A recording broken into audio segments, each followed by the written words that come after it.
You can take a flower, roll it up and make it fine. Sprinkle it with knowledge and a little bit of time. Cover it with headlines and a sweet euphoria too. Cannabis Man, Cannabis Man, Cannabis Man. Spreading news and joy across the land. Diving deep into the growing green. Cannabis Man, we're all keen.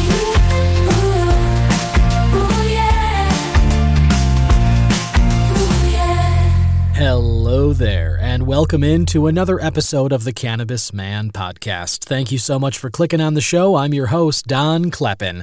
And if it's your first time here, welcome. It's a show where we're trying to take a more journalistic look at legal cannabis. I'm a broadcaster in Chicago. I have been on the radio for the past 15 years or so, and I've been a personal cannabis user for about 20 since my late teens. Some friends of mine introduced me to the plant, and I found it helped me get to sleep at night, which was something that I'd always struggled with. And as it became a more regular part of my life, not just socially at parties, but leaning on it, as I said, to help get to sleep, I found it also helped me with things like anxiety and stress, body pain, in addition to that social element. And I also enjoyed using it at parties and not really waking up with any hangover, which, as we all know, alcohol is that's part of that cost of ingesting alcohol, is those hangovers. And so all of that combined led me to keeping cannabis as a part of my life. And as the plant has become legalized recreationally here in the United States for the past 10 years or so,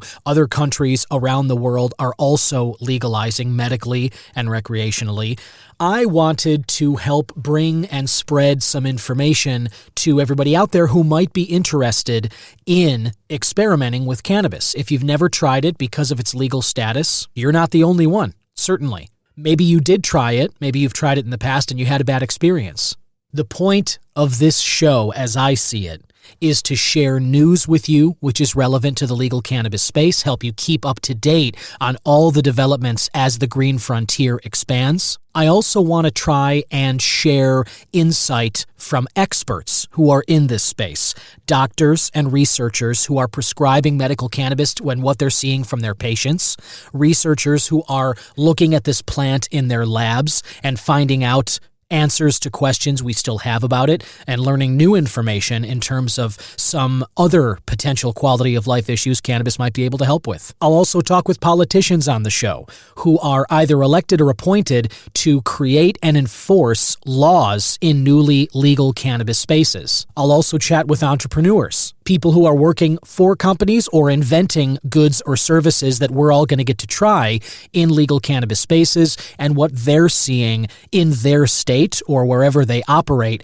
along with where you can find these products and services if you're planning your next, cannabis tourist getaway or what have you. And of course, I also talk with other podcasters or journalists in the space who are covering legal cannabis to get their perspective on the space at large, talk about breaking news, get some crucial context to you. And all of this is meant to just do my small part in demystifying a plant which has been around and used by human beings for thousands of years, prohibited for about the last century to the extent that it has been in a modern sense that we're all familiar with.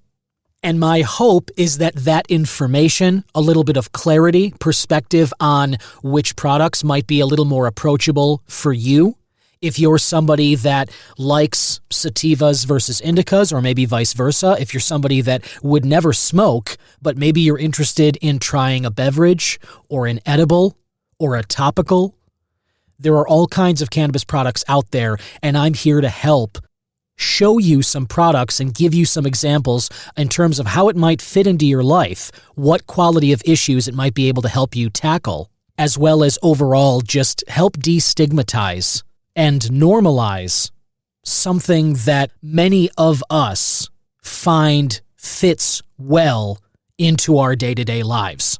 Something I say on the show regularly is that I am not here preaching that cannabis is right for everybody or that it is some kind of miracle plant that can help with every single one of your negative quality of life issues. I don't believe that. And when people tell me that they've tried cannabis and it's just not for them, I believe them as well. A lot of intelligent people I know who I respect who have that opinion. More power to them. My real feeling here is that we should all have a bevy of options. It's 2025.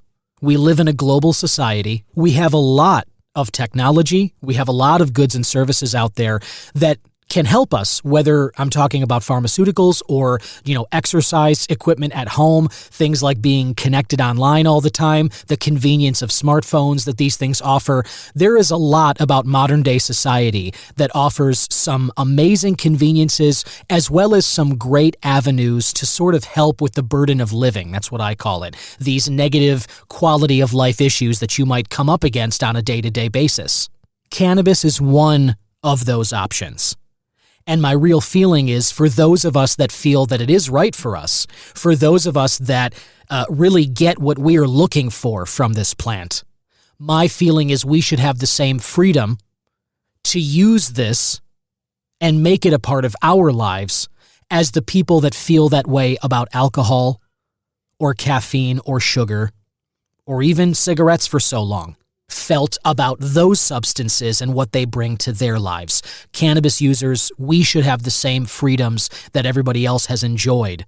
And I just want cannabis to be normalized to the degree that some of these other substances and activities are. And to that end, I have today news stories like I always do. I've got a collection of headlines and some copy that I'm going to share with you because I think these stories are worth your attention and worth you knowing about. I always try and keep you on the front lines of this green frontier, as I call it. I want to keep you up to date on what the latest developments are in legal cannabis. I've also got some products to tell you about, some of them on the more negative side that I think you should be avoiding if you see those brands, other products that I definitely think are worth your time. And these are brought from my guest this week, the company Sauce Essentials, and I'm chatting with their Chief Marketing Officer, Dylan Spencer, this week. They are expanding rapidly across different states in the U.S., and they've got some great philosophies, I think, behind their products and what they're offering to you. So we're going to talk a little about what they're making,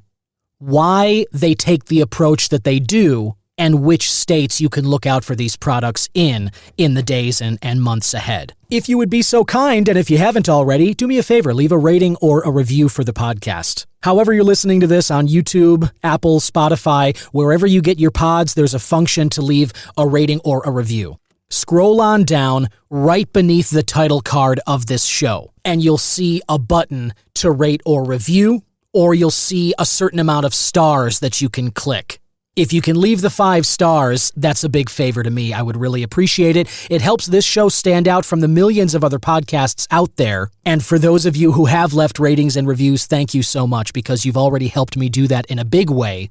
This podcast, which I do on my own, has reached 87 countries around the world, every single continent, except for Antarctica. I am working on those penguins. I'm working on getting penguins into podcasts, but, that's a separate thing. This has also been recognized as one of the top indie news podcasts and the top independent cannabis podcast by Good Pods. And the website Listen Notes, which is a huge engine that rates all the millions of podcasts out there, they say there are over 5 million that they estimate around the world, and this show they list in the top 10%. So thank you very, very much if you have left a rating or review, and if you haven't yet, do me a favor and do that right now. And in the meantime, strap in, light up. If you've got edibles or anything else, just get them ready to go because we're launching right now this episode of the Cannabis Man podcast.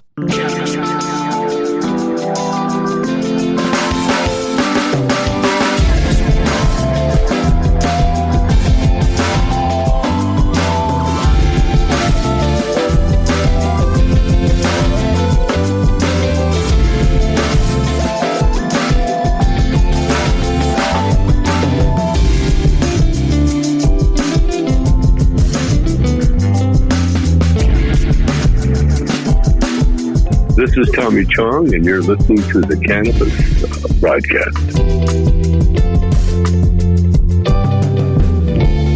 Alrighty, now we're into the show, and I want to thank you again for checking this out, especially if it's your first time. At any point as I'm going through the episode here, when I'm sharing news stories, when I'm talking to you about topics relating to cannabis, when I share my thoughts on these products, and my interview with this week's guest. If you've got any thoughts or I ask any questions to which you have an opinion or an answer that you'd like to share, scroll on down to the description notes and you'll see right at the top there is a line which says text Cannabis Man. If you click on that link, it'll take you to a place where you can leave a message and it'll get to me. So if you've got an answer to any of these questions, if you have an opinion on a topic, or you have a product you want to tell me about or anything like that, text Cannabis Man anytime. But I want to start off by just kind of sharing some personal news. This week has been a busy one, and it's been a very eventful week. My wife Gretchen and I are getting ready to celebrate our daughter Violet's first birthday. It is insane to me that a year has already passed since she was born last April. April 12th is her birthday, which is coming up this Saturday from when I'm recording this. We have a big party planned with the family, having some friends come by. We're going to give her a cupcake. Very excited. It'll be her first little dose of sugar. And so I'm really looking forward to seeing her little eyes light up and everything. And it has been an insane year. Just her first year of life has really flown by. I know it's something a lot of parents say, and time flies by for all of us, certainly. But I have really been blown away by the effect that kids have on time. I've described it as this kind of accordion function where there have been moments over this past year, like in her first 3 months of life, for instance, when she was still a newborn, and we were like getting up at 2 a.m. to feed her, and she's screaming for a diaper change, and it feels like the rest of the world is asleep, and you're there trying to meet their needs. And in those moments, it feels like time just crawls by. Those 2 a.m. feedings, it felt like the rest of the world was asleep and it was just me and her, and those moments were just kind of, at a snail's pace, moving by like time stood still. But then at the same time, as the months went by and these little milestones were ticked off every single month that she was alive, now leading up to this April that we're in right now, and her first year of life has already gone by, it feels to me like she was just born maybe last month. It still feels that way, even though she's gotten a lot bigger and her personality has grown and she's starting to kind of babble and she's crawling really fast, almost walking now. She'll be taking her first steps anytime. All of this stuff, I really just still can't believe that a year has gone by. So that's the accordion kind of nature of the time as it's passed for us, at least in my experience for this first year of her life. And I know this is a podcast about cannabis, and I'm going to get to the news headlines now. I guess I just wanted to share with you this little milestone that we're passing here in my household. Me, my wife Gretchen, and my daughter Violet. We are just so thrilled with how she's been developing and growing, the health that she's been enjoying, and what she's brought to our lives in terms of just joy and filling up our days and filling up our hearts. I also tell my friends, who haven't gotten married or are not looking to have kids or anything like that, I try and convey upon them that I realize now on the other side of this threshold, a year in to parenthood and everything, what I realize now is I just had no idea what I was missing. And you can't. I mean, nobody can. It's kind of like that Plato's allegory of the cave, if you've ever read it. It's something I drone on about. I'm sure my wife would tell you that she's sick of hearing about it, but it's an illustration. It's an allegory that Plato used to kind of explain how there are some thresholds that you just can't cross unless you do it yourself. You can't explain some things to people unless they go through that veil themselves, and they're standing on the other side of the lake with you, and you guys both just cross that body of water. If they're not there with you, they just really cannot understand what it is that you're going through or what the experience is like. And parenthood absolutely falls into that category. There's no right or wrong answer. I'm not telling you that it's right for your life or that you need to do it or that you can't have a fulfilling existence without them. I would never say that because I don't believe it. But what I will say is that sitting here right now, April 9th of 2025, on the week of our first child, our daughter Violet's first birthday, I will tell you that I am very much pro-parenthood. I'm very pro-marriage now, very pro-parenthood. And I will just say that I could have had no idea the joy, the love, the fulfillment that Violet has brought to our lives and our day-to-day.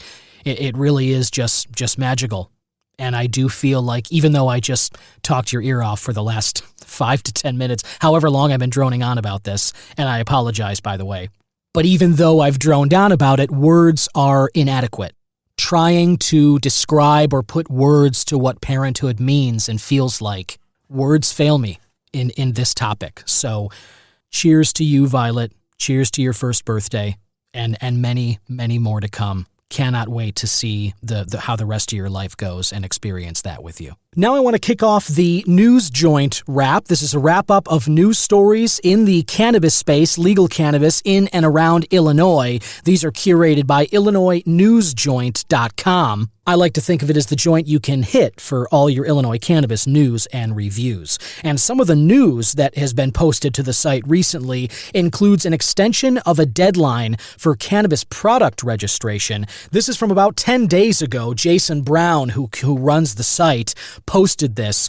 IDOA extended the deadline. This is in response to requests made for additional time. The Department of Agriculture and the Division of Cannabis Regulation inside of it announced that they extended the deadline for product registration updates. Licensees now have until July 1st of this year to ensure compliance with updated product registration requirements. So I've linked that article below if you're interested. If you're a business owner, you've got an extension of that deadline to register your cannabis products. Another newsworthy story from Jason here. The monthly cannabis sales totals have dipped to their lowest since 2023. And this would be February of 2025. The Department of Financial and Professional Regulation, IDFPR, finally announcing recreational cannabis sales totals for February. January kicked off the year with the highest total since legalization. February sales dipped to the lowest monthly totals since January of 2023.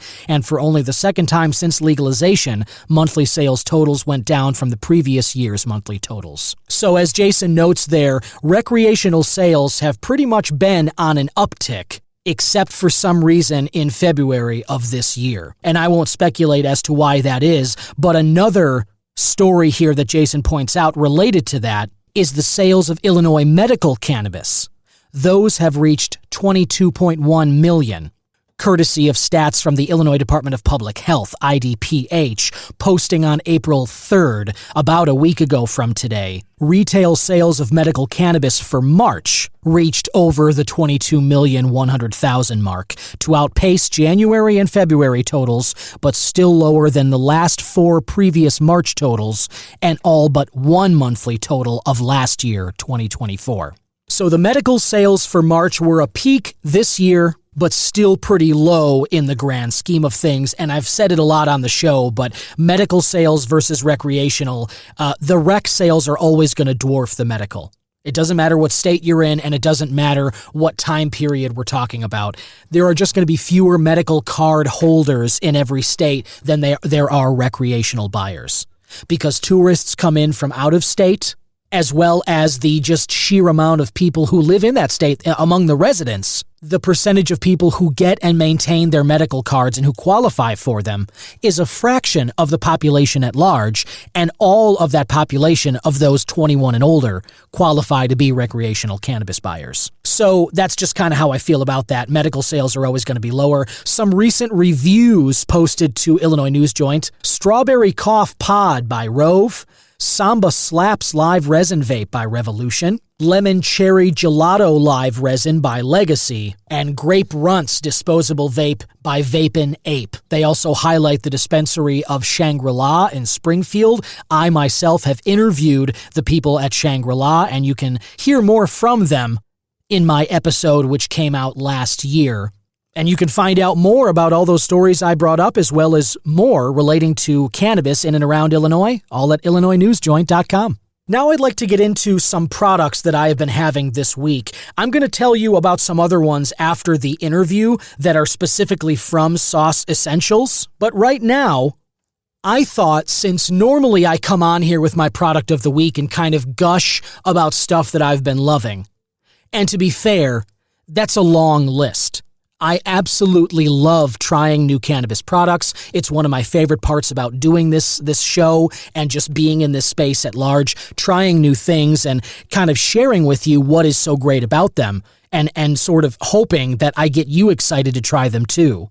But at the same time, not all products are great. Not everything is uniformly wonderful in the cannabis space, and there are a lot of product makers, a lot of companies out there who are doing things different ways, and some of them do not have the highest standards when they're making their products. And so I thought this was a good opportunity to share with you some products I've tried recently that I want to nudge you to avoid. And let's start with my friends over at Emerald Gardens. These are the people who had that launch event back in February. They are the overarching corporate arm that owns Corner Boys and Tickled Pink and Bluminati and Kranja. Those lines, those brands are all made by Emerald Gardens. And I want to start just by saying, as I've said before, I love the people at Emerald Gardens, and they have a lot of great products in their portfolio. But they also have some duds, and I'm going to be honest about these. Let me start by telling you to avoid the Corner Boys pre-rolls. I enjoyed some of the flower that I got from Corner Boys. It was a little dried out, but that could be because, sample kits that they give out at these launch events, maybe it was a little bit older, who knows. I also sometimes, and this is no fault of any of the companies I cover, sometimes I end up sitting on some samples that they send me for a while, and that's nobody's fault but my own. I have to work in my sampling of these whenever I can around my life. And that means, my jobs, spending time with my wife and daughter. I've got to find the windows to really try and review and critique these products where I can. And admittedly, my time is a little bit more restricted than it was when I first started this show. So, point being, there are some negatives at some products that I may tell you about that have nothing to do with the company themselves. That is not the case, though, with these Corner Boys pre-rolls. The reason I want to tell you to avoid them is because every single one I tried ended up getting clogged. People know when you're smoking joints, when you're smoking anything, there's the oil and resin that gets developed from the burning plant matter, from the flower itself.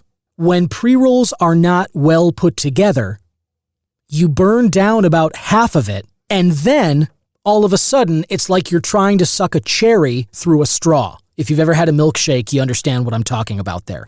It feels like you can just no longer get any air through. That happened with every single one of the Corner Boys pre-rolls that I tried. So that, in my opinion, that's something that they can definitely do better on. Those need to be better engineered. Some other products I think you should avoid, the Tyson 2.0 brand of vapes. They're called Pocket Pigeons, and I love the concept. The idea of a small, disposable vape that you pull out of the package, you draw in from about 10 times, and then you just get rid of it. So it's a real small, uplifting, short-term vape that's all in one. It's just one piece of plastic. But the convenience of these Pocket Pigeons is completely overshadowed by their crappy taste and by the underwhelming vibe that I got upon inhaling them. I am somebody that loves flower, usually more than vapes, but I've tried some really great vapes lately. I talked about the Corner Boys disposable vape. I thought that was actually really good. I've got a vape to tell you about from the great people at Tribe Tokes. I've got an interview coming up with them, and they have a stellar vaporizer along with vape carts that they sell separately. The point is, as much as I love flower, I've tried good vapes. The Pocket Pigeons from Tyson 2.0 are not in that category. You can save your money on those. In terms of edibles, there are some gummies and hard candies made by the folks at Bluminati, which is another Emerald Gardens product. The taste that I got on these hard candies was awful. It was awful. It was not something that I would give as a prank to somebody because of how poorly I felt that taste presented itself to my tongue. It's covered in the powder. You know it's infused because you can taste it immediately on that powder. And, after about 30 seconds on my tongue, I just wanted to spit it out. So the Bluminati hard candies, I cannot recommend those. In terms of beverages, I normally love cannabis beverages. You know, I've talked a lot about different THC seltzers. There are some real bangers out there in terms of cannabis drinks. I love that corner of the market. I think it's exploding with good reason, but that doesn't mean that everybody's doing it well. And even though I got a lot of good drinks from the folks at Happy, I think they make these happy beverages wonderfully for the most part, but they had a drink, raspberry honeysuckle, which I think you should avoid. The taste, whatever they were going for, it was a swing and a miss. The vibe of the happy drinks are pretty good, and there are a lot better ones out there. If you're going to go with happy, I would go with the blood orange glow. You know, I would go with the happy dance, that dance one with the CBG or the THCV in it. Those happy drinks are so much better. The raspberry honeysuckle was one I wish I didn't try. And the last product I want to kind of tell you that maybe it's worth avoiding, save your money on, are the Fruits gummies from OGs. I talked with Brand Noonan, the CEO of OGs. I think they're a great brand. I think that they have a good philosophy on stuff, and they do have some new sugar-free gummies that I look forward to trying. I love their creams. I think the fruit and cream combo they have is really unique and stellar. But they've got these watermelon and red apple and peach gummies that are just their basic fruit, and I found them to be too sugary. I found them to be a little sickly sweet, and it just didn't do it for me. I think if you're going to go with OGs, go with the creams. Try the sugar-free and let me know how those are. But just their basic fruit gummies, you can do a lot better than that. So anyway, it feels very weird for me to sort of tear down some products, but I do feel like that's a little bit of my responsibility here. I want people who might be trying cannabis for the first time or just, maybe their, 500th time. I want everybody to have a good time when you're doing it. And my personal experience when I tried these products was I did not have a good time. I did not enjoy them for different reasons that I just laid out. I think that we can all do better.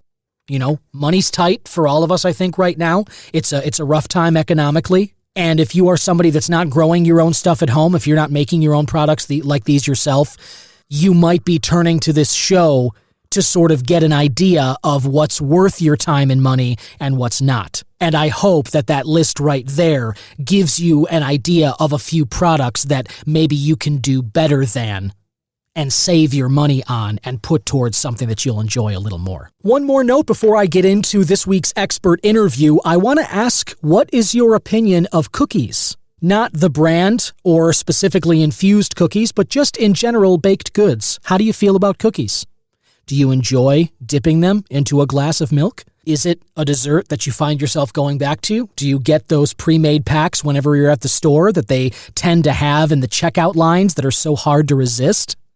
Well, if you're a fan of cookies and you're in the Chicagoland area and you're looking to try a new brand of cookies freshly made, check out Lion Legacy Cookie Company. My wife Gretchen launched that last week. She's already got a bunch of pre-orders, and we have some weddings coming up this summer, and she's going to be supplying them with her delicious cookies. She has been working for the last half a year or so on really nailing down her recipes. And she's found some unique ones. She'll be serving some of them this weekend at Violet's first birthday party. The theme is ladybugs, by the way. We call Violet ladybug sometimes. And so Gretchen has come up with some ladybug cookies, which are like these red velvet cookies. Chocolate chips in them. Soft, melty, absolutely delicious. But Gretchen has found a way to kind of infuse a little bit of a fruity flavor. So the velvet red is not just a feast for your eyes. You're actually going to taste a difference with these ladybug cookies. So, point being, if cookies sound good to you, if any of this sounds good to you, look out for Lion Legacy Cookies in Chicago. You can place an order. You can pick them up in the Edgewater neighborhood. And I will let you know when these become available in different stores. This is very, very new, so we are kind of figuring this out, and I will let you know when there are more places where you can buy them. Right now, it's just for local pickup. But I've linked her Facebook page below, and you can just Google Lion Legacy Cookie Companies in Chicago if you want to. Lyon, family name of Lion, and that's Lion Legacy. So next time you're thinking about dunking a cookie into some milk, make sure it's a Lion Legacy cookie. Now for my expert interview this week. My guest is Chief Marketing Officer from Sauce Essentials, Dylan Spencer. We talk about a lot of things like coming from the beverage space, the difficulties of marketing cannabis against the stigma that lingers. You know, I talk a lot about that on this show. What products they offer, where you can find them, stuff to get excited about, what rescheduling might mean for their company and others, and if it's ever going to happen. And we also talk a little about social media censorship on Meta's platforms. I've talked about how Facebook and Instagram have banned cannabis accounts. I actually got banned within the last week or so. They did restore it after I appealed, but Meta uses AI, and they just go through and indiscriminately will ban accounts that have anything to do with cannabis. Dylan and I talk about that and kind of the difficulties that those can sometimes present for cannabis brands. I do want to note for you that there are a few dings during the interview. I didn't notice them when we were recording. They sound like they're email alerts or some notification that came through. It happens about 3 or 4 times throughout the interview, so I apologize for that. But just know if you're listening to this in your car or wherever, those dings are not coming from your phone or from your computer. It's just there in the audio. And now, on to the interview. Listener, welcome back. My guest today has a mission that's very important that I believe, and it echoes my own, which is they are trying hard to rebrand cannabis and not just putting out great products into the world, but attempting to kind of educate and give the information that people need to have. You know, all of us who grew up last century with the public education and the brand of cannabis I talk about a lot on this show, it's still problematic. We know that fighting against this stigma makes it a very different space than so many other businesses that operate out there.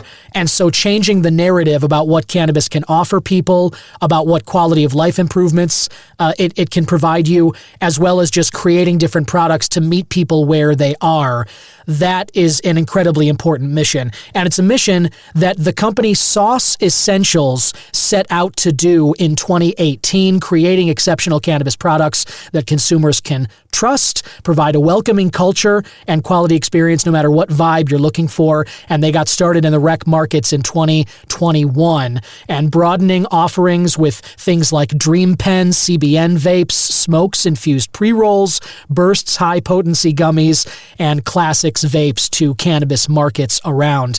And here to talk a little about the company as well as the importance of marketing and brand strategy and managing a narrative in relationship to the cannabis space, as well as kind of the philosophy of Sauce Essentials, is the Chief Marketing Officer of Sauce Essentials, Dylan Spencer. Welcome, Dylan. Thanks for joining the show today. Thanks, Don. Thanks for having me. It's good to chat with you. Tell us a little about yourself. You know, how did you first get into cannabis? How'd you get involved, and sort of what brought you to Sauce? Yeah, so my background is not one of a traditional, in the industry of cannabis. I actually come from more the traditional side of consumer packaged goods in the beverage side of things. So a lot of the beverage companies that I've worked for in my past are I would say more on the edgier side, right? We either were doing better for you beverages before better for you was a thing in the industry. Sure. I worked with Monster energy drinks for a long time in my career and developing,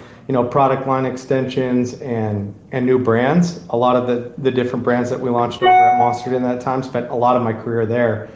And then kind of just got into different segments of beverage functionality, and then got into nicotine vape there for a little while. That was really the wild, wild west of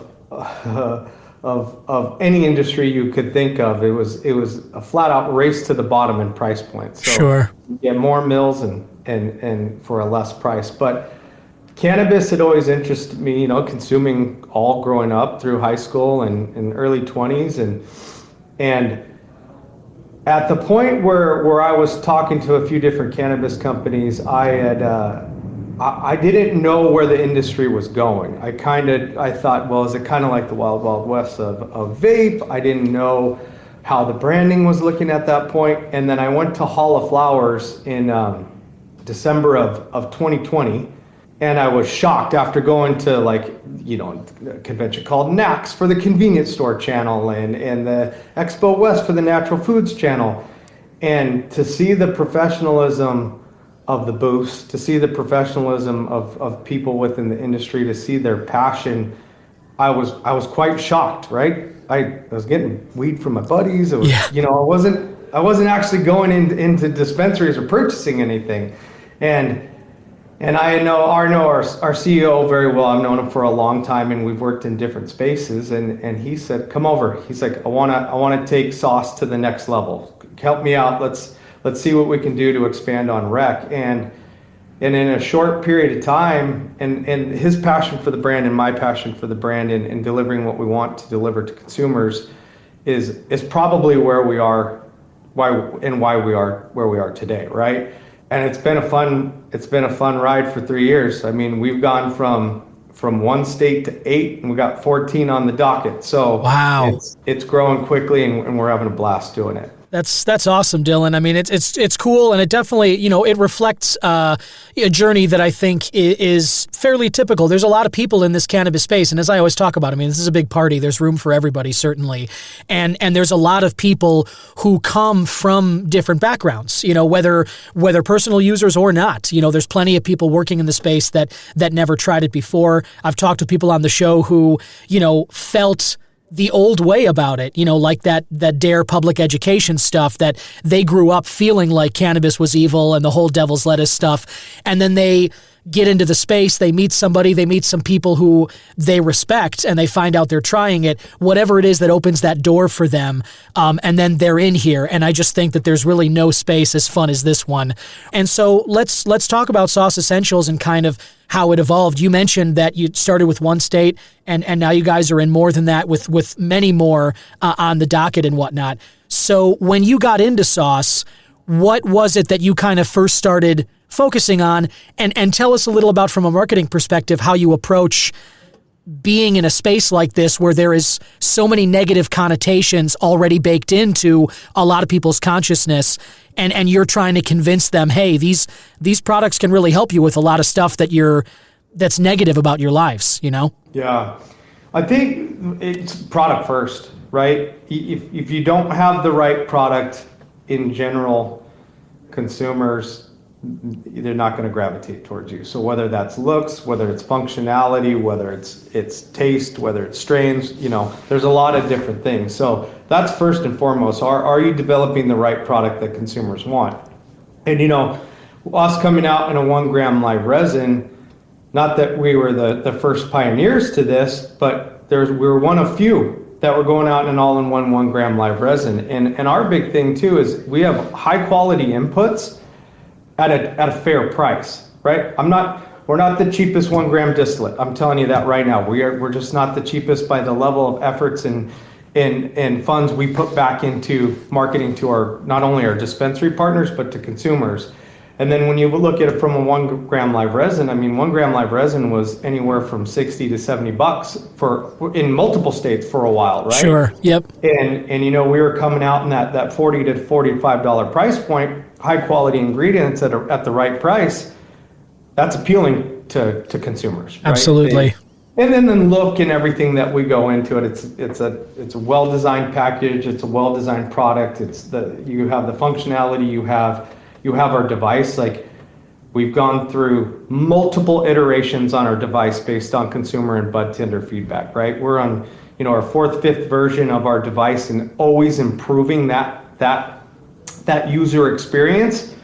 It's not by what we're doing sitting in this office. This is direct consumer feedback letting us know where we can improve, and we take that in with anytime we can, right? So I think like the journey, from launching in California with our 1 gram live resin and just getting that consumer acceptance right off the bat, I think a lot of it had to do with, a great looking product, high quality ingredients, the functionality of it at the right price.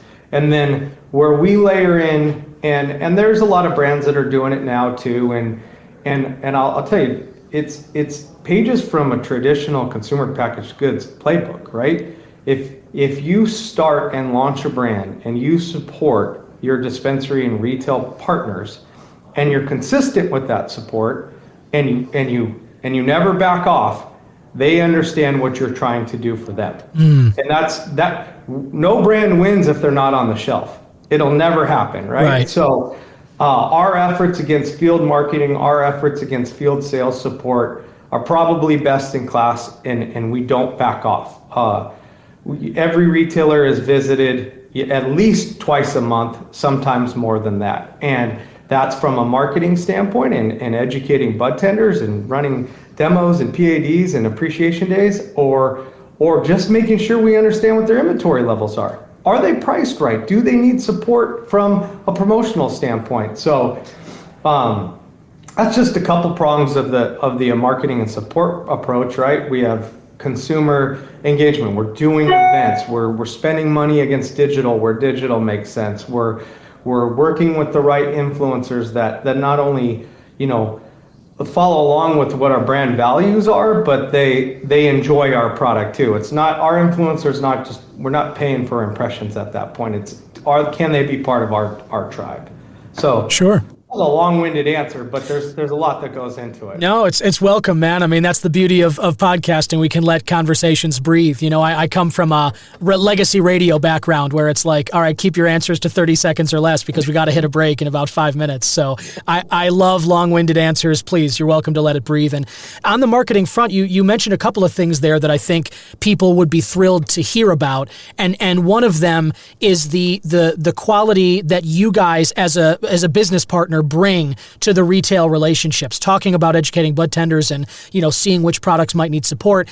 That's something that I think a lot of retailers probably don't get from a lot of the MSOs, the multi-state operators that I talk a lot about, like on the show. I mentioned here in Illinois, we had, when it went recreational back in 2020, we had lawsuits because of the lottery licenses that came up, and it tied up these dispensaries, the smaller ones, in court, essentially giving the big MSOs about a 2-year head start. And so they were who people were dealing with in any capacity here anyway for 2 whole years. And because of the lack of competition, that they really could just kind of run businesses how they wanted to. And I think that there are a lot of smaller companies, a lot of dispensaries that have come up since then who really would love to have a relationship like you're talking about at Sauce Essentials, where some education, a little bit of coaching on the bud tender side of it, evaluating things like what promotion might be worth it, which products could kind of use it, and meeting people where they are in terms of price point and what needs can be met by these things. I'm a big proponent of that because cannabis, like I said earlier, it's really unlike a lot of other businesses where the education part of it is so critical because there's so many people out there who are still operating under last century's playbook of what cannabis is and what it isn't. And we're still kind of working hard. It's an uphill battle, letting people know what medical benefits are out there, what these products can do for them, and kind of trying to reset, the brain, the baked in stuff that was there from last year, and marketing and education is really the key to that. Yeah. So bud tenders are our most valued partners, right? And from top to bottom in any dispensary, like creating those relationships with security, with the front desk, right? With the bud tenders that are taking you into for that consumer's path, that journey of what are you looking for? What ailments do you have? Like, what type of high do you like? Do you like indica, sativa? Some consumers going in nowadays may not even know what a sativa or an indica or a hybrid is, right? Right. And so for the bud tenders, it's such a valued position because for the retailer, right? Because they're upselling the consumers on what potentially they could be looking for, or getting them into the right product to suit their needs, so that they're a return customer to that dispensary, right? That's the dispensary's number one goal, right? And a lot of times it's the dispensaries don't want everybody just buying on promotion, right? They don't want them saying, hey, here's the BOGO deal, or here's this. They want their bud tenders to get the consumers into the right product. For us, like as a brand, if we're not top of mind with bud tenders, we're not being recommended, right? Mm-hmm. And then you're relying solely on what you're doing outside of outside of the store, right? Billboards are only going to get you so far. Influencers are only going to get you so far. Totally. Direct mail piece or a promo, right? It's, are the bud tenders educated on the value propositions of your product, and do they like it? Now, if they don't like your product, well then they don't like your product, right? You're out of luck at that point, right? But if you have a broader portfolio, let's say they like our burst gummies, right? They're going to be recommending, because maybe they're an edible consumer. Maybe they don't like vape. Maybe they like flower or pre-rolls, whatever it could be. As long as you build a relationship with them, that they are educated on what our brand stands for, they're educated on what our ingredients and what our percentages are, and where all of those inputs come from, and the value of the device that we offer, and what we are as a brand, and the tribe that we try to create, they'll get on board, right? And then you have to take care of the bud tenders. Like, it's, we have these huge contests where, like, we just had a contest across multiple states where it was a selling contest, but we educated, we gave out a lot of goodies. We have these lunch pockets that we're getting out, but like, it was the bud tenders that kind of talked and spread the love the most on sauce. We brought them out to Nevada for our launch party, right? And they had a good time with us, hung out in Nevada. Nice. We got them a room, got them some spending cash, and they got to party with us. And we went to, not too much detail, but we went to a club that night, and they all came with us and had a great time, right? So that's awesome. We try to do that at every state. And it's a long-winded answer. I'll cut it short here in a second, but we don't take the crew from California and send them to Oregon and send them to Arizona and send them to Ohio and New York and stuff like that. We hire teams from within that state that have been living in that state, either born and raised or transplanted, but they have a good knowledge of the cannabis industry within those states, because they know better than I do. They know better than this California team does. And that's the importance of, one, they know their state, they know the retailers, they know what consumers are looking for out there. They have built-in relationships, and they know what a brand can offer to a state for a brand going into a new state. So, I don't know if I answered the question directly. You did. You definitely got there. And you said a lot of great stuff there too, and very relatable. And another important point about building a national brand. It's one thing, some of these, anybody in the cannabis space, they might be small time and they might only be looking at one state. And so they're operating, especially now with the laws the way they are, they're only going to be able to operate vertically integrated, not going outside of state lines. They're going to stay completely in their zone. But if you have your eyes on a national brand like Sauce Essentials right from the get-go, the importance of hiring local in order to keep that local sensibility front of mind and knowing what people in that state really want. We know how it is in this country. People in different states have different philosophies on things. They have different tastes, and they have different wants in terms of their products and services. And so hiring people from those states, it's good for the state economy, and it's also good for the brand at large, because those bud tenders can then meet the consumers where they are, and it's just good for everybody. The consumers get what they want, the company moves product, and the locals get jobs, and they get to try a great high-quality product like Sauce Essentials provides. Let's talk about some of those products. You mentioned the Burst Gummies. What was the first product that Sauce launched? And then tell us about some of the products you guys offer now. Yeah, so the first product we launched was our 1 gram live resin. Right. And that was in an all-in-one, probably our first iteration, so 4 or 5 iterations back, and that was probably a common device. We're really getting into it, right? And we didn't have our own proprietary device and proprietary coils and all the great stuff that go into the vape category.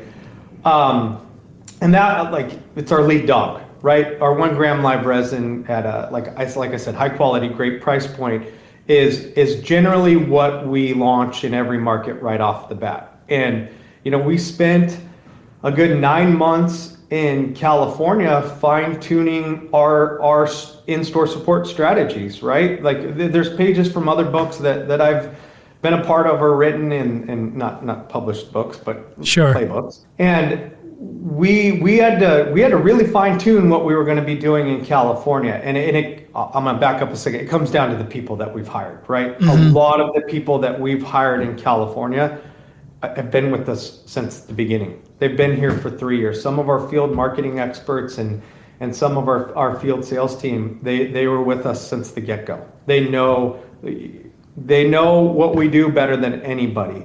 And so when we look to open up a potential new state, I go through Headset, I go through Pistol, I do all the market research, our potential partners out there, what is that going to look like? And we truly understand what is the most viable product to launch. And what we've seen as our 1 gram core lineup is the viable product to launch, because maybe the market could be at the bottom, or it's a fast growing market, and live resin options are low, or like there's a lot of distillate vapes out there right now, and I'll go into some of those other product lines, but our cores are core, and leading with those 12 strains and our model and our strategic frequency model of support is a winning formula right now. It may have to change down the road, right? We're entering New York. It's different size segments out there right now so a 1 gram may not be the right choice. It could be larger than 1 gram. So leading with the live resin, and then we had a hemp side of our business where we were pretty good at hemp gummies, right? D8 gummies and so forth. So we went into the Burst product line, which is 100 milligram, 250 milligram pieces of its live resin nanotech gummies, fast acting, and it's an extremely saturated category. Burst is growing. We have great flavors. We have great product. We have great functionality. It's a highly saturated category. And to be honest, to be a national brand and to get to where we want to be, you've got to play in every category. We may not be number one in all categories, but you have to play in every category, and that's the importance of it. So with Burst, we're in 4 states right now: Michigan, Oregon, Arizona, California, and it's doing well. It's a slower ramp up, but it's doing really well. And then we launched our smokes, which are infused pre-rolls, hash coated, nice. They're the cream of the crop when it comes to pre-rolls, and unfortunately they're the cream of the crop when it comes to price point. Sure. Because of the input materials that go into it. But what we did in entering the pre-roll category was we are going to offer the highest quality product we possibly can. Love that. And there's some iterations of smokes that are coming out, and smokes are going to be launching state by state here very soon in the next couple quarters. Oh. Yeah, we're excited for that. The product, it'll be a variation of the product we launched in California, just because the price point's so high, and consumers are, five half-gram pre-rolls for 40, 50, $60. It gets a little bit of expensive. For sure. It's a treat, right? But yep. it's not an everyday type purchase. And then we launched our 1 gram classics, which are our distillate, high quality distillate, all in one. Those are in most states right now, and doing extremely well. That's a price point driven category. Do you have high quality product? Do you have a great device? Are you online with your branding? But is the price point right? That's the most important thing. And we think we've found the recipe for success with price point and offering a portfolio approach to our retailers too, right? So there's cost savings that could be had on our live resin device if they're carrying our classics device, or they're carrying the Burst line, right? Sure. So it's offering those opportunities to cross promote and blend margins for our retailers that they really like. Yeah, totally. And all of that does sound great. And you bring up a good point about, for the pre-rolls specifically, which sound amazing. When the ingredients are the highest quality that go into these products, the price point has to reflect that. I preach it on the show all the time about the idea that consumers want bargain basement pricing for the greatest stuff. And I just try and plead with people to be realistic. I'm like, you want to preserve the incentive for businesses to make quality while also you being able to get reasonably priced stuff, but also knowing that there are tiers, just like there is with alcohol or anything else. If you want to go in for the I bring up High Supply a lot on the show, the Cresco kind of bargain stuff with popcorn or whatever. That's your Bud Light or your Coors Light, or kind of like the real, $5 six-pack kind of an easy place to approach. But there's always top shelf stuff when, if you're looking to celebrate something or you're looking to try something new and really, really fun, you'll splurge a little bit. And having those products there for you to be able to splurge and try something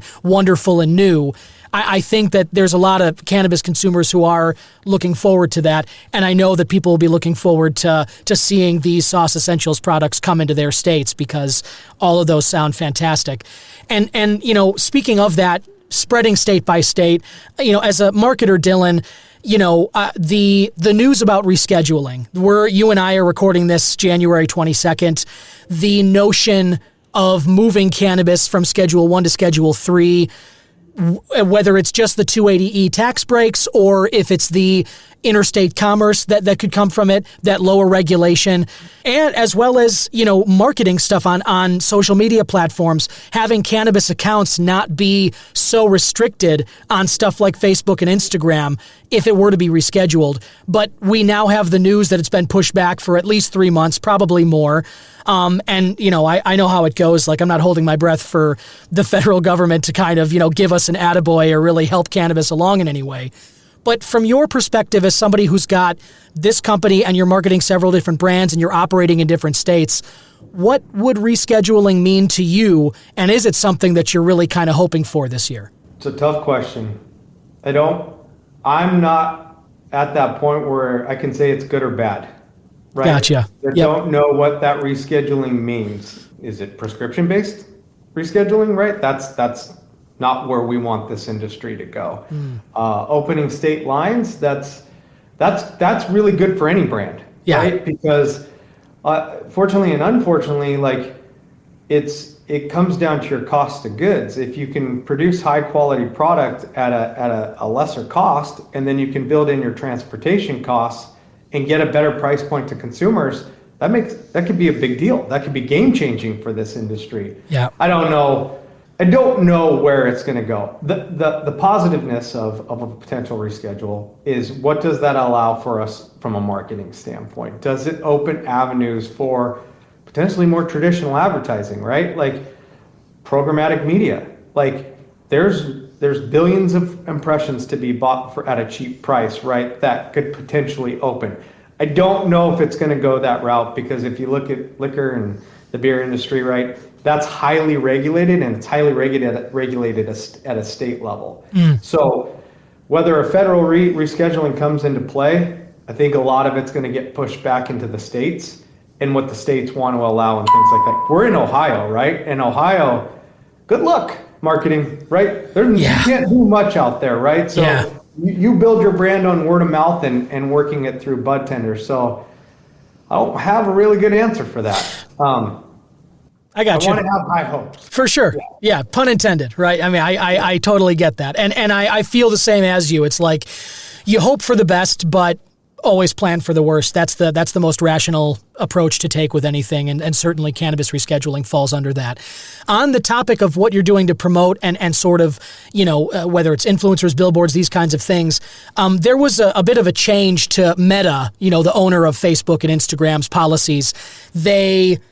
After the first of the year, they rolled back a lot of their political fact-checking. Their editorial process in terms of what gets censored or not is now, it's not a third-party group of people, but it's sort of like Twitter's approach, which is community notes and fact-checking Wikipedia style, letting the crowd kind of determine, what's true and what's false and all of that. But what seems to be lost in a lot of that conversation is that their cannabis policies have not changed. And there are accounts, influencers, educators, people who are in the space, business owners and sellers, who have had Instagram and Facebook accounts for years, who have racked up thousands, tens of thousands of followers because people love what they're doing. And those accounts will get shadow banned, no questions asked. They just get bumped. And what I want to ask you is, I feel the frustration of that myself, and a lot of my friends in the space do too. How does that make your job marketing your products even more difficult when these gigantic social media platforms are still seemingly keeping cannabis at like arm's length? It's difficult, right? We've been banned, we've been shadow banned, we've pleaded and prayed for our account to come back on multiple times, right? I think that's why we rely heavily on influencers, because our own pages are so muted. It's a great opportunity to where our loyalist following can see what's new, where we get to put out some pretty cool content, but it's so muted. It's how far does it really go? I see our reach, I see our impressions. It's not a lot. With the change in administration right now, I'll be honest, we've paused, right? We don't know what's going to happen on the social media front, and we'd rather play it safe than sorry. And to be honest with you, I spend very little of our budget against social platforms. X is different. I think we could have done better, and we are going to do better at our spend and our strategy against X. That's something, we've really relied on the Meta platform, well, Instagram for the most part, and some TikTok, right? But we've really relied on that just being so visual, and a lot of the times, and for 2025, our strategy for X, which is it's January 22nd, and its strategy is almost done, but there's a lot more emphasis and spend against it. But as far as the Meta platforms, we're going to probably remain quiet. And where I was going with my comment is I have a very small budget dedicated to it, right? Unless it's from an influencer standpoint or building out our tribe and our core group of word of mouth influencer type network that we're doing. It's a small budget. A lot of what we're devoting our spend against is our partnerships with our retailers. Yeah. I think that's a good approach too, because as you said, you don't know how this is going to work out. And right now that on those particular platforms, it is getting muted. People feel however they do about X, there's like anything else, big characters like Elon Musk, divide people on different things. But you do have to admit X right now is a more open platform than certainly Meta or Instagram in terms of censorship stuff. And so I think that that's a good approach as well from your part. Dylan, I want to ask if people are interested in finding where they can buy Sauce Essentials products and learn more about these brands, where should they go? Yeah, head to sauceessentials.com. We have a pretty robust store locator, and you can go by state, right? So all states that we have either recreational or medicinal license in, you can go check out in our where to buy section, and it's updated. Thankfully, it's updated daily with more stores being added every day. You can check us out on WeMaps and Leafly too. We have all our listings state by state, and if you check on the sauceessentials.com homepage too, we have a promos page where you can see, everybody's looking for a deal too. We talked a little bit about that. You can go see where our latest deals are by dispensary partner. I love it. So there you go, listener. SauceEssentials.com. Check out the nearest store to you, find their brands, and get yourself a promo. Make a little extra incentive to head out to these dispensaries, whichever state you're in. Some very exciting news there from Dylan Spencer, Chief Marketing Officer of Sauce Essentials, about which states they're in and where they're heading. And it seems like they're expanding at a breakneck pace, and it's going to benefit all of us very, very soon. Dylan, thanks so much for stopping by today and sharing your perspective and talking a little about Sauce. Great. Thanks, Don. It was great to join you. And there you have it, listener. I want to thank one more time my guest, Dylan Spencer of Sauce Essentials. And we talked about a lot of different things in that interview, but Dylan described in detail some of the products that Sauce has. And I told you about some products earlier in this episode that I thought you should avoid. Well, I want to tell you a little about the Sauce products that I got to try. Dylan was kind enough to send me their 1 gram live resin vape carts. I got to try their sativa along with their indica. Both of those vape pens tasted fantastic. The live resin really does make a difference. And this is coming from somebody who doesn't like vapes necessarily. They're not my first choice. But these were disposable vapes that came in a package, self-contained, charge it up for a little bit, and you're good to go. And I was pulling on these, both the sativa and the indica, for over a week, each of them. They were fantastic. I love the convenience of just having it in my pocket, never needing to light anything up. You don't smell it, so it's like when you light a joint outside, everybody knows what you're smoking. That's not the case with these vapes, so there's some discretion there. The flavor's delicious. The vibe was good on both of them. I'm a sativa guy, so I kind of gravitated toward their sativa vape cart, but the live resin, you really can't beat that from the vape pens. And I also got to try their smokes. Shorties. Dylan mentioned their pre-rolls.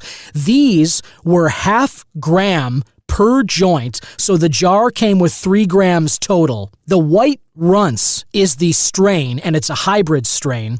And these specifically, these smokes from Sauce Essentials are infused with liquid diamonds, THCA. That's something that you may have seen elsewhere. Live resin infused as well. So that delicious live resin that's in their disposable vape carts, that's also in these smokes pre-rolls as well. And I gotta tell you, these things were fabulous. The engineering issues that I mentioned with the Corner Boys pre-rolls, for instance, where they all became clogged, that never happened with any of these smokes pre-rolls. It was smooth sailing all the way through each one of the joints. The infusions, I could taste them. It was great. One time I didn't even need to finish, even though they're shorties, even though they're half grams, there was a time I didn't even need to finish one because the infusions came on strong enough where I felt it about halfway through the joint, and I was able to put it out and save some of that for later, and I enjoyed it just fine on the back end as well. So these smokes from Sauce Essentials are very much worth your time. You can head to the website that Dylan talked about and look at that store locator, because we spoke earlier this year and he mentioned that they're expanding into over 10 states throughout this year, different quarters as we go by. So you, wherever you live in the U.S., you may want to check out sauceessentials.com. Use their store locator. And if you're looking for some convenient pre-rolls that are infused with liquid THCA diamonds and live resin, the smokes from Sauce Essentials are where it's at. Now I want to share with you a few national news stories that I thought were worth your attention. Let's start with a story out of Colorado. 600 pounds of cannabis were stolen from a Colorado evidence facility. The article says this was from a secured evidence trailer in Arapahoe County. State Patrol says an evidence technician discovered the theft last Friday after spotting damage to a rear gate far from the facility's main entrance. The stolen cannabis weighed roughly 600 pounds and was slated to be destroyed after being seized in a highway drug interdiction case. Authorities say no active court cases are compromised, but the breach exposed glaring security flaws for them. Troopers admitted gaps in protocols, prompting immediate upgrades, including more frequent camera reviews and exterior patrols, and internal investigations now underway to find out if any staff violated procedures there. But why this matters, it's not just a matter of crime in one state. It looks bad for evidence storage security, especially in the state of Colorado. And we know that police are grabbing sometimes legal products from people. I'm not saying that's what happened here.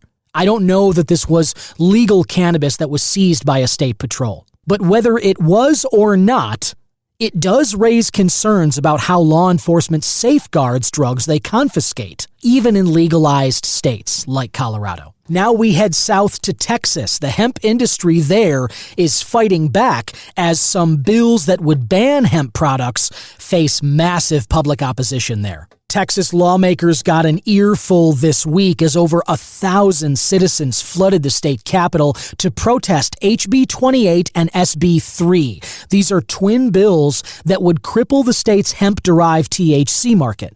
Public testimony was pretty much a landslide. 536 opposed HB 28, 518 people rejected SB 3, with supporters barely cracking double digits. Supporters of the bills, that is.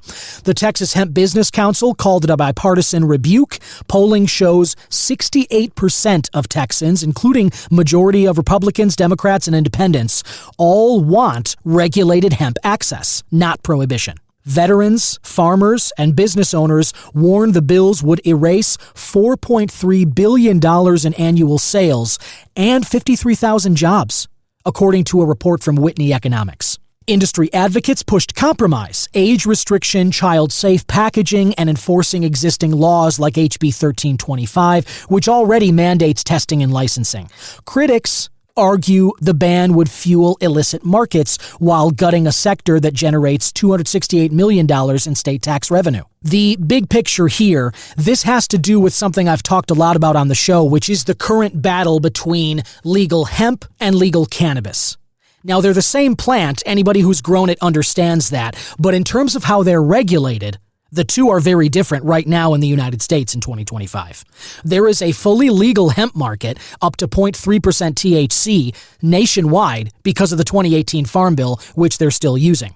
And in states like Texas, where legal cannabis is non-existent, hemp is all that people have to use. So this is why it's so important in those states where cannabis isn't legal. The problem is the hemp industry is not regulated the way that the cannabis industry is. The standards of testing and regulation and keeping it, in the dispensaries the way that cannabis is sold and where it's kept and all that stuff, that is not the way that it's done with hemp. And because of the wide open nature and the unregulated systems that they have, or at least way less regulated than cannabis, it opens the doors widely for bad actors. And that's something I've brought up on the show a lot. But that's kind of playing out right now down in Texas. Next article is from marijuanamoment.net. I'm a big fan of what they do, but the headline here is that most patients are okay with their doctors using cannabis off duty. But the study found also that the stigma still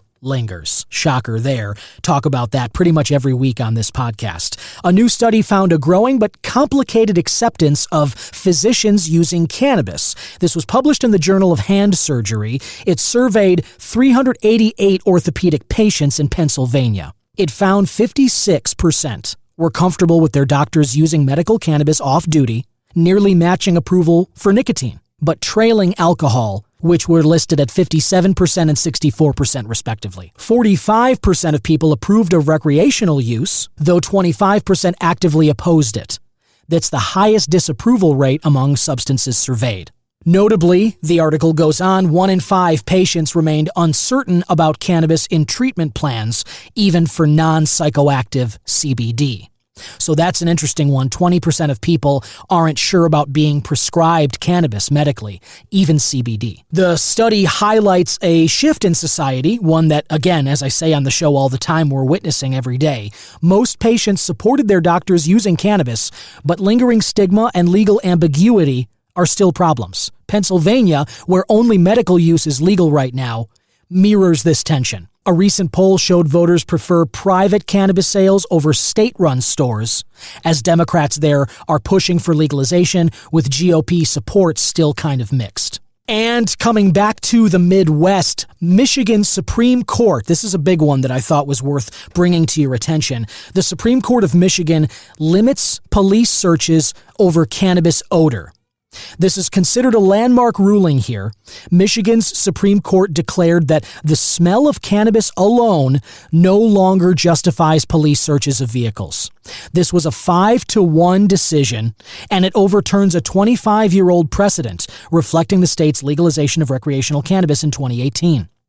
It stemmed from a traffic stop in Detroit back in 2020. Officers cited the odor of burnt marijuana to search a car, finding a gun, and arresting the passenger. But Justice Megan Kavanaugh, writing for the majority, argued that since cannabis is now legal, its smell does not automatically imply criminal activity. Now, this is something I've talked about a lot on the show as well. There was a case in Illinois that did the same. Arizona's Supreme Court also ruled recently something similar. This issue of the smell of burnt cannabis, which for so long was all the justification that police needed to give in order to search a vehicle. Well, in legal states, as this Michigan Supreme Court just ruled, when it's legal in the states that you pull the car over in, the smell of burnt cannabis does not imply illegal activity. I view this Supreme Court ruling, which I fully applaud, by the way, and I think Michigan's doing great stuff up there in terms of cannabis. But I view this ruling as just a reflection of the changing times. This is a court, a state Supreme Court, acknowledging the reality that we all see. Cannabis, state by state, is being legalized. The green frontier is moving. And so everybody, law enforcement, medical practitioners, politicians, everybody has to act accordingly. And this state Supreme Court ruling is really just a reflection of that fact. It's worth noting that police can still consider the odor as one factor in probable cause, but it's no longer enough on its own to justify stopping and searching the vehicle in Michigan. And so that is all the news that I'm going to share with you this week. I hope you found some value in that new information. If you did, like I said, leave a rating or review for the show if you didn't already. If you feel the info that I provided for you this episode brought some value, show some love. Let people know this show is worth listening to. And as we end this episode, let's do what I like to do and end on a high note, especially after rifling through some news headlines, which can sometimes be depressing. So that was why I created the High Haiku. A little poem, only 3 lines. This is not a poetry jam. I'm not doing the beat poetry up here for half an hour that you got to listen to. This is only 3 lines, 5 syllables in the first, 7 in the second, back to 5 in the third line. That's just the rules of haiku if you weren't familiar. And I like to try and stick with a theme of the episode, but either way, even if I fail at that, I feel like this is a nice, uplifting way to end the episode on after some sometimes depressing news headlines. So whatever you've got by you, if it's a joint, get ready to light it up. If you've got a blunt, spark that. If you've got a gummy or a beverage, go ahead and ingest those. Whatever it is, a vape pen, click that thing going, and let's all just relax. Deep breath in. Soothing breath out. And here is this week's High Haiku, read by my friend, Reg Kiefer. Take it away, Reg.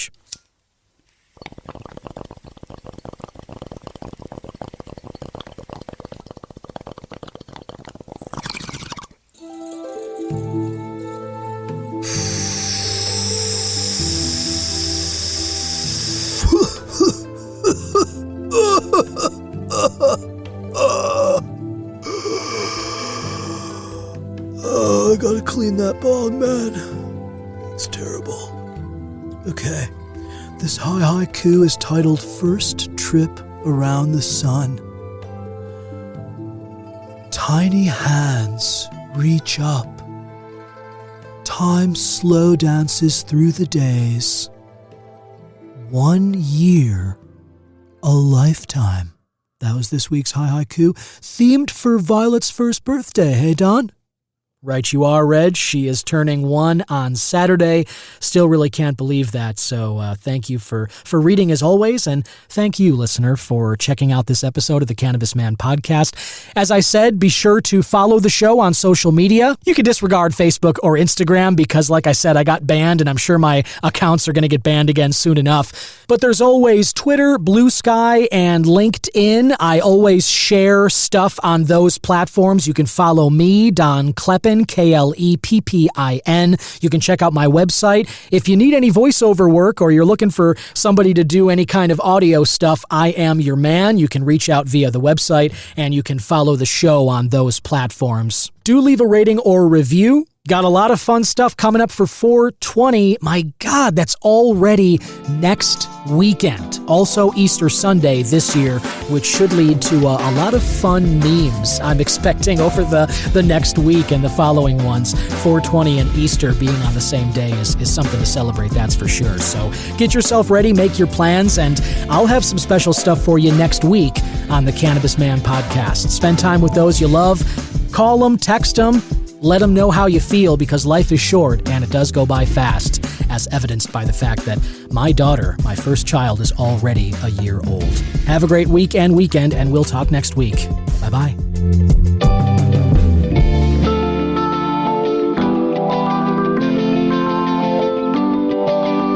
Cannabis Man is 100% originally crafted by myself, Don Kleppin. Original theme music written and composed by Yusu Kim, aka Good Son.